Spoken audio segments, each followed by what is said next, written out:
যাই করি তাই কন্ট্রোভার্সি হয়ে যায়। One of the strongest character I have ever played, যেটা একটু কন্ট্রোভার্সিয়াল হয় সেগুলো নিয়ে মানুষ বেশি কথা বলে। I think people are watching me today wearing a scarf, so only reason সচেতনতা, আর কিছুই না। খুশবু হচ্ছে আমার রিসেন্ট নতুন মেগা সিরিয়াল, যেটা আমার প্রথম মেগা সিরিয়াল।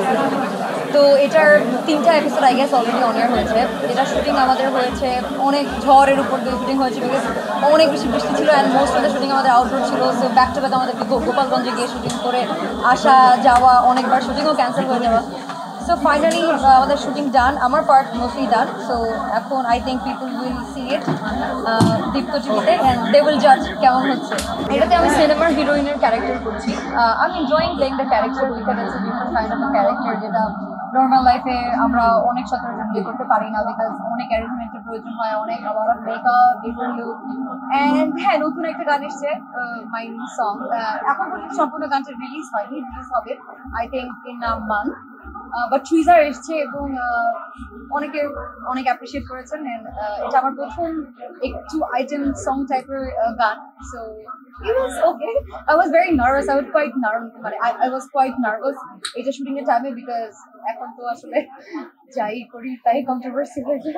আই থিঙ্ক যত আর্টিস্ট আছেন যারা ছোট পর্দায় কাজ করেন, সবারই স্বপ্ন থাকে যে একটা টাইমে বড় পর্দায় কাজ করবে। আমার স্বপ্নটাও ডিফারেন্ট কিছু না। I would also love to work, but I think ওটার জন্য আমার অনেক প্রিপারেশন নেওয়া প্রয়োজন। সো সেটা নিতে থাকে, তার মাঝখানে যদি কোনো ভালো অফার থাকে of course I would love to do that. Bokul হচ্ছে আমার বকুল ফুল বেসিক্যালি আমার লাইফের এরকম একটা নাটক যে আমি তো গত 4 বছর থেকে নাটক করছি। আমার অনেকগুলো নাটক করা হয়েছে, তার মধ্যে বকুল ফুল আমি বলবো one of the strongest character I ever played, যেটার জন্য নর্মালি আমরা নাটকের জন্য কখনো কিন্তু আগে থেকে প্রিপারেশন নেওয়া হয় না, ওরকমভাবে চান্সই আমরা পাই না।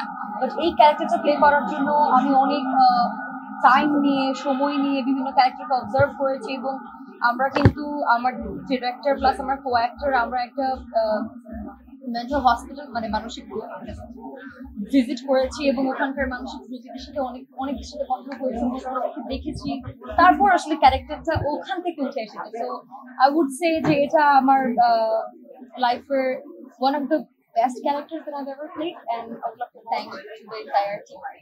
এটা আমার কাছে অনেক খারাপ লাগে, বিকজ যদি সেটা আমি আমার নিজেরকে এক্সাম্পল দিয়ে বলি, এরকম হয় না, মানে এরকম হয় না যে কোনো আর্টিস্টের লাইফে কোনো ভালো কাজ আছে। There is a good works and bad works, but somehow বাজে কাজগুলো অথবা যেটা একটু কন্ট্রোভার্সিয়াল হয় সেগুলো নিয়ে মানুষ বেশি কথা বলে, যেটা আসলে একটা আর্টিস্টের জন্য অনেক দুঃখজনক। বাট এমন না যে, যেমন রিসেন্টলি আমাকে নিয়েও অনেক কিছুতে কথা হয়েছে, আমার অনেক আপসেট লাগে সামটাইম যে এমন না যে I have never done a good work, I have done really good work, যেখানে a lot of people have watched.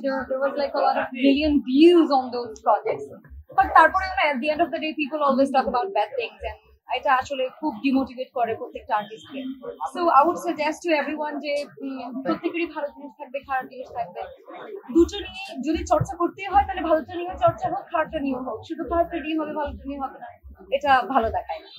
I think people are watching me today wearing a scarf, so only reason সচেতনতা, আর কিছুই না, because I don't want to become a part of a controversial stuff anymore.